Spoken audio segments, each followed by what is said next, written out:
Shalom à tous, nous continuons les lois qui concernent la fête de Pessah et nous passons à la kashérisation. La kashérisation est selon un grand principe de la Torah qui dit Kebol'o kar polto. En fonction de la façon avec laquelle l'ustensile a absorbé le chametz, a absorbé le goût du chametz, kar polto. De la même façon, il faudra refaire sortir le chametz, refaire sortir le goût du chametz, rejeter le goût du chametz. L'exemple est le suivant. Si par exemple le chametz a été absorbé par de l'eau bouillante, c'est-à-dire on a pris une casserole à l'intérieur de laquelle on a fait cuire une soupe qui était chametz. Donc la casserole a absorbé par la soupe qui était bouillante, par l'eau bouillante, a absorbé le goût du chametz dans la casserole.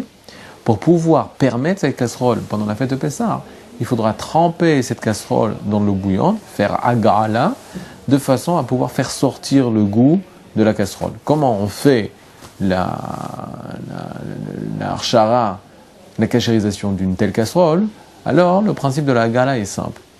Il faut tout d'abord nettoyer la casserole de toutes ses parties, enlever les poignées s'il faut enlever les poignées, nettoyer à l'intérieur, dans toutes les fentes, dans tous les endroits, sur la vis, en dessous de la vis, sous la poignée, autour de la poignée, mettre des produits qui enlèvent toutes les graisses, nettoyer l'intérieur de la casserole, l'extérieur de la casserole.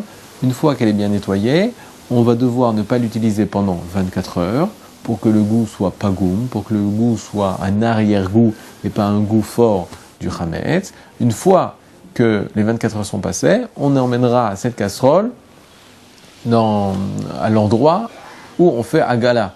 Dans les quartiers en Israël ou en France, sont organisés des centres qui permettent aux gens de venir faire la agala. La agala, les personnes se trouvent face à une marmite énorme remplie d'eau bouillante. On trempe la casserole dans cette eau-là bouillante, dans tous ces endroits, de façon à ce que l'eau bouillante puisse faire sortir le goût qui a été absorbé par cette casserole du chametz. Et on sort cette casserole, on la met sous l'eau froide et on a réalisé la kashérisation d'une telle casserole. Tout ce qu'il y a eu et tout ustensile qui a été de fer, qui a été en contact avec du chametz de cette façon, de la façon avec de l'eau bouillante, avec du chametz bouillant, devra passer une agala.